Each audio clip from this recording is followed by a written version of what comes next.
Hello and welcome to Rosberry Crafts, my YouTube channel where I share all my crafty adventures. Today is Sunday, October 29th, 2023, and this is episode 74. Welcome to all you new viewers, and thank you very much for coming back to all my returning viewers. Really appreciate you taking the time to stop in and share a bit of knitting time with me today. My name is Roz, and I live in Lake Country, British Columbia, Canada, with my husband and my two kids who are 13 and 11. Today for you, I have What Am I Wearing? Works in Progress, Next on My Needles, Events, and some chatter. Let's get started, shall we? What am I wearing?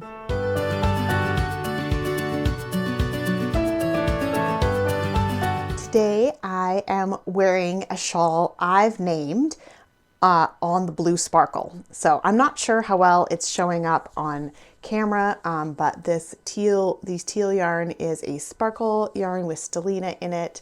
Yeah, so I'll tell you a little bit about this.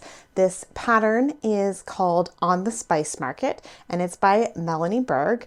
It's a asymmetrical triangle shape. Her original one is like very fall colors, very spice related colors, but I had this teal sparkle set. This is yarn from Sea Turtle Fiber Arts. It's the Ridley sock, and the light color is silver. And I had two skeins. I didn't use all of the two skeins for the silver, and then a teal mini set. So it's hard to see, but it goes from a very, very light colored teal all the way through to this super dark. Oh, and the sparkle in person, the sparkle is what makes it. It's like icicles. Oh, it is so good. Anyway, I made this in 2018. I quite enjoyed the process of this one, and I wear it more for like dressy occasions, but I felt like a bit of winter today because it is winter around here.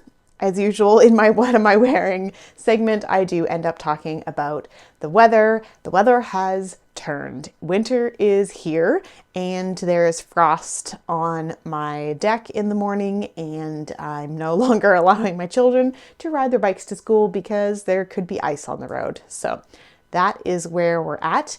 Yeah, but a nice cozy shawl is exactly what you need on a winter day. Let's move on to Works in Progress.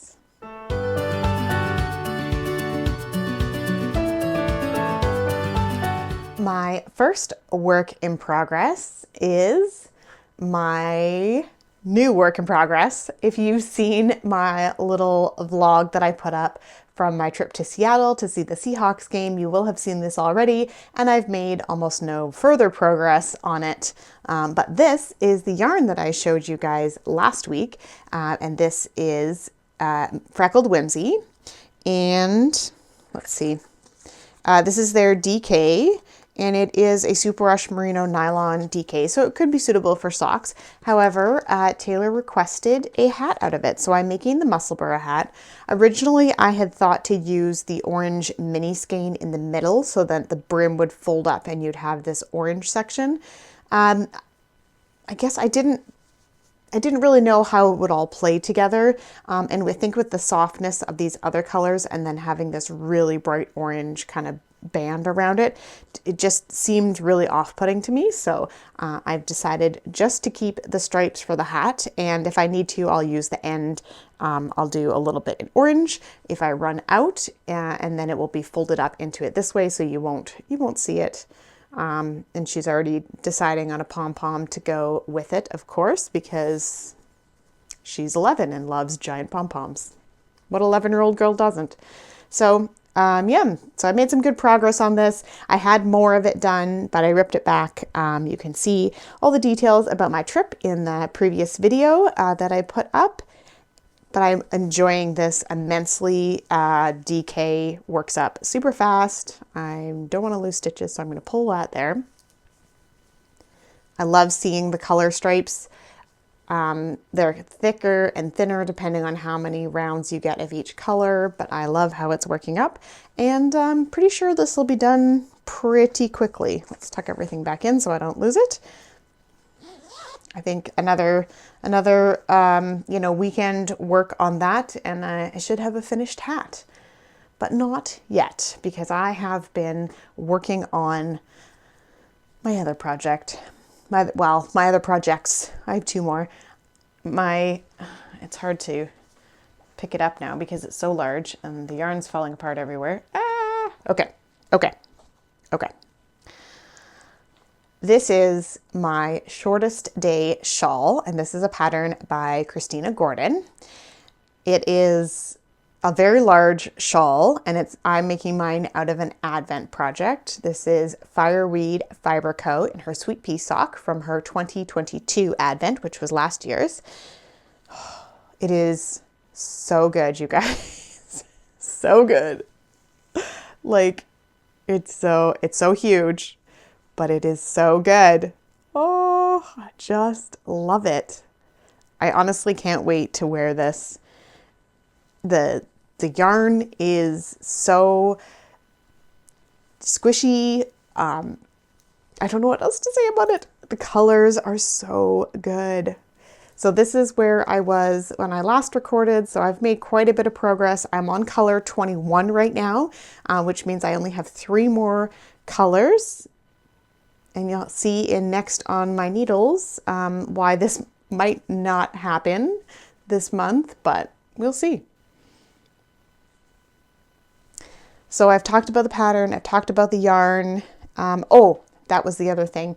So this pattern, you do cut your knitting open, which is called steeking. And I'm hesitant to do this because I've never done it on an actual project before. I've only done it on like coasters and practice pieces and stuff, but it worked out fine. And this panel is going to create a fringe. Not to give away too much of the secret sauce, but you can pretty clearly see that in her pictures that there's a fringe on it. So I'm wondering, do you all, my viewers, want to see the process of me cutting it open and tying the fringe? It's not going to be a tutorial in any sense of the word. It's just going to be my experience of doing this. So if that's something you might be interested in seeing, let me know, and I will make sure to record it and either put it at the end of, a work in progress segment or its own video or something, but I just can't stop staring at it. It's so good. So it seems like a lot of yarn left, but I'm halfway through this darker blue color, and then there's this kind of limey green and blue color, and then the last color is more of that raspberry color in it. So good. I'm going to stop saying so good now, and I'm going to move on to my last work in progress, which is my Stephen West Mystery Knit Along. I am on to clue 3, so if you do not want to see anything to do with this because you're still knitting the mystery part, you can skip ahead to the next section, which will be next on my needles. You can use the chapter bit at the bottom here. If you're warned, I'm not up to date. I'm not finished, but if you're not wanting to see that, then turn away now. And it's way down here on the ground, so I gotta lean over. All right. So you've been warned, here it comes. So we started off with this fun center panel, and then we moved out into clue 2, which was this. I'm going to show you the other end because I haven't worked anything further. This fun eyelet and some reverse stockinette kind of stuff. And it made, I'm losing my voice. I'll tell you more about that in chatter. So sticking with the kind of same color progressions, I've got the eyelet section there. So that's clue 2. You did that on each side. And then clue 3, this is the new section. Well, I finished clue 2 and then started on clue 3, but look at that. The texture, oh, it's so cool. It's going to take me a long time to do this, guys. I think by the time I finish this, it's no longer going to be a mystery for anybody.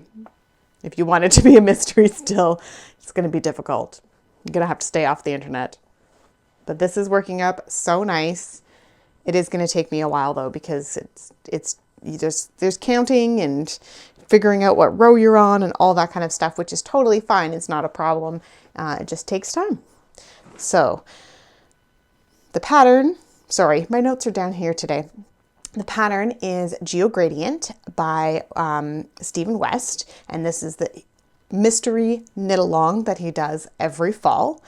The white that I'm using is a Lion Brand Sockies in the color Marshmallow, and it's definitely more of a creamy color versus a white. The two lighter green colors are a set that are lighter and darker, and they're from Dingo Dye Works and in the color Granny Smith. And the last one that has the pops of other colors in it, so it has that same kind of green, light green base, but then it has the speckles of the other colors, is a Fireweed Fiber Co. From May 2023 Sock Club, which is Buffy related, and it's called You're Not Special, You're Extraordinary. Yeah, that is coming along. So there is the pattern and the yarn for all of the projects, and we will move on to next on my needles.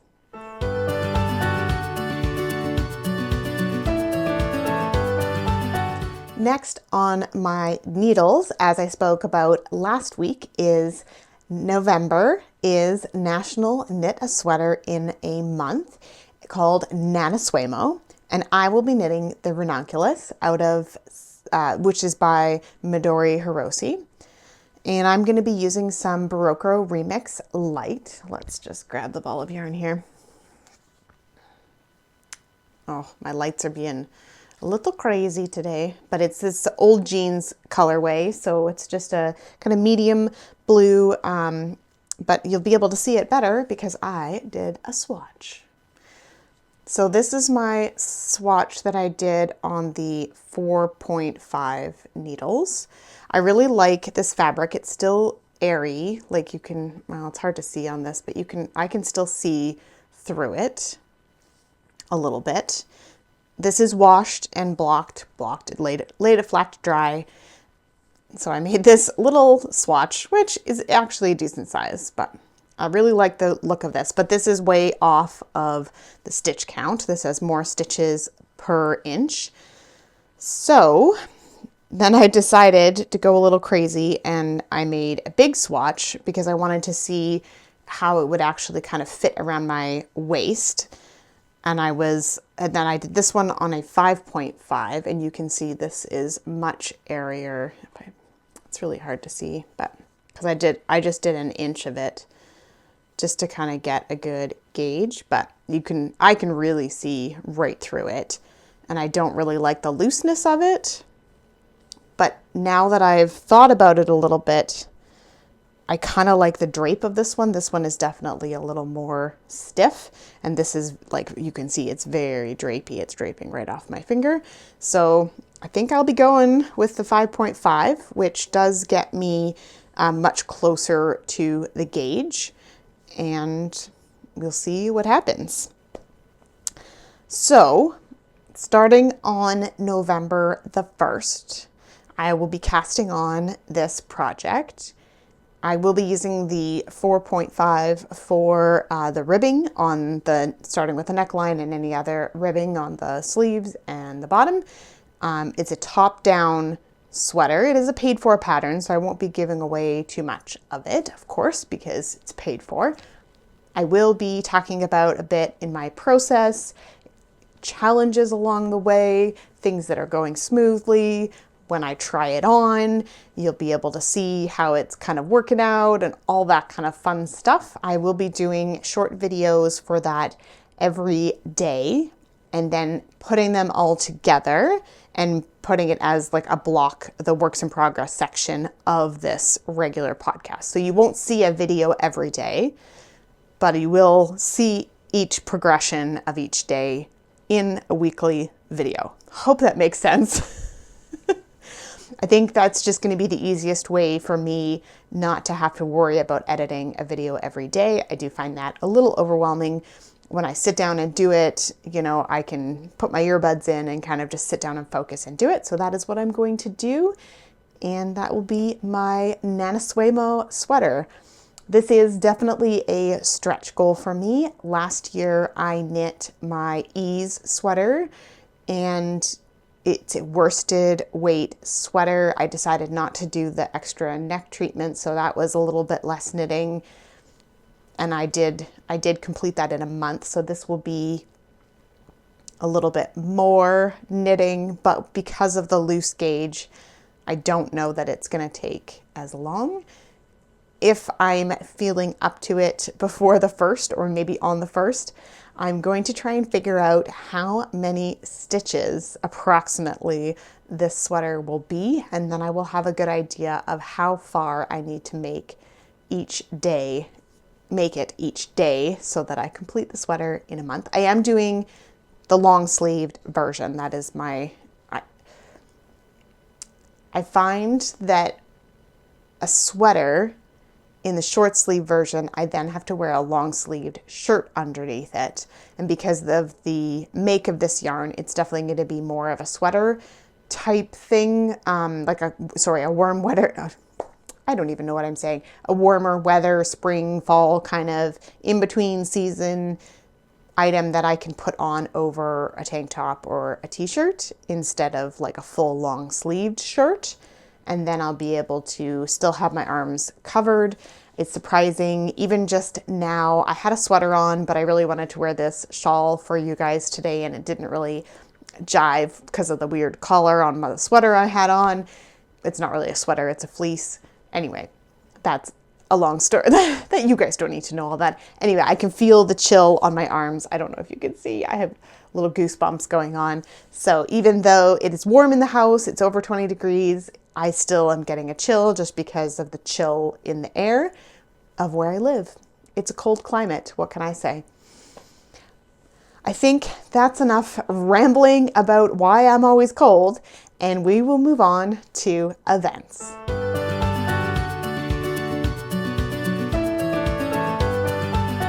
Currently, the only event that I'm participating in is the Down Cellar Studio Pigskin Party for 23-24. This is well underway, but you can still join if you want. I will link to her website down below if you're interested. And it's a super casual knit along, except for that you have to start a project and then finish it within a certain time frame, but you can knit anything you want, and you get certain points based on how many yards you use and if you use a sponsored product and all of that kind of fun stuff. I've been having a lot of fun chatting with my team, trying to keep up with some of the stuff in the main threads and seeing all the beautiful finished projects that everybody does.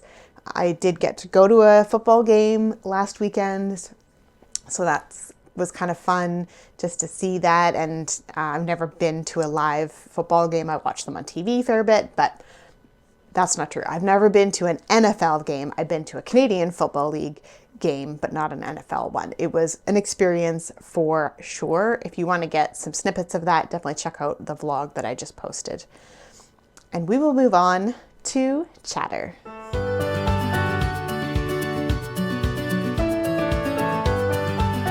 First up for chatter today are the books that I have finished in this week.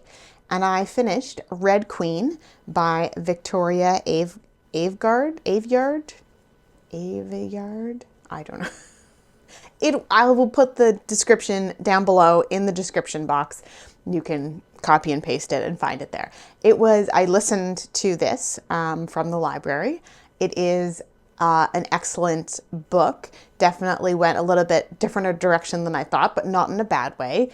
Fantasy, adventure, female protagonist. So that's always good for, relatability. Definitely worth a read. I've already put the second book on hold at the library, so you know that I'm going to enjoy that series. And there are quite a few in the series already, so that'll be nice to not have to wait for the next one, other than the wait from the library list. But I think it was only a few weeks. So that is it for listening. I did listen to that book on my trip down to Seattle. I finished that one, and then I moved on to the Shadow Rising, which is part of the Wheel of Time series, and there are 41 hours in that book, so I'm working hard to get through it, but it is a large book.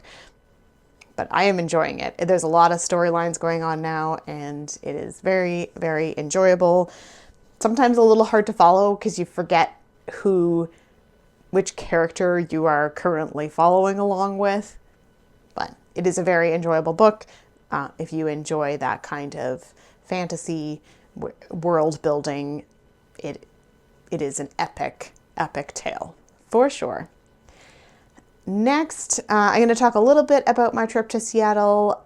I talked a little bit about the knitting that I did on the bus. We took a bus all the way down to Seattle with a couple stops, and then we were at the hotel for one night and then went to the Seahawks game and then bussed all the way back. I didn't knit very much on the way back because it was very late, and I was tired. It had been a long day, a lot of things. I don't know that you can actually take any knitting into the stadium, but there were a lot of rules and restrictions on what you could take in, and you need to have a clear plastic, like a clear vinyl bag if you're taking any sort of bag other than like a very small purse. So I did not have that, nor did I want to purchase that just for this one event. So I just took my stuff, my phone and my credit card in my pocket, and that was that.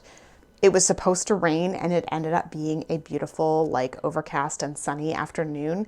It was perfect weather, a fun game. Everybody had a great time, and we won. The Seahawks won, so that was always fun as well. We got to go down to the field afterwards. So if you're interested in that, definitely check out my vlog. And like I was talking about in what am I wearing? I can't even remember my segment names. Winter has definitely arrived. It's cold. I keep turning up the heat because we have it set on like a schedule. And then at 2 o'clock, 3 o'clock in the afternoon, I'm like, okay, I am officially frozen. I'm turning up the heat. My husband makes fun of me because I have little like half mitts that I wear in my office as I work from home. In the room that I'm in right now, my craft room is also my office, and it's chilly. It's chilly. It's not in the basement. I'm above ground, but it's definitely the bottom floor of the house, and it doesn't get as much hot air as the top floor does because heat rises. Also, since it's Sunday, you may have noticed that it's Sunday. We've had a busy couple of days, and I'll quickly talk about what we've been up to. Friday ended up just being a lot of stuff for the kids, going here, there, and everywhere. Volleyball is wrapping up, and they wanted to go meet some friends to do other stuff, and my Friday just got away from me, so I didn't record on Friday. And then Saturday, we had a bit of a date day, Mike and I. The kids went to Grandma's just after lunchtime, and we hung out and watched some Critical Role and had a nice dinner. And then we went out to a Halloween dance. And I will put a couple pictures in at the end. So we went to a brewery first with a couple of our friends, and then all four of us went to the Halloween dance and danced the night away. Hopefully you don't see the big bags that are under my eyes today, but they're definitely there. They're definitely there. I stayed up very late for me, but I had a great time. I think everybody else had a great time. I love this party that is put on by a local softball team and as a fundraiser for their season so that they can pay for, any travel or, equipment or anything they need. And they put on a very good event. There's prizes for costumes, there's a DJ, there's food, there's drinks. And I spent all night on the dance floor. So that was super fun. And I think I'm gonna leave it there for today. And we will see you guys again next week. Bye.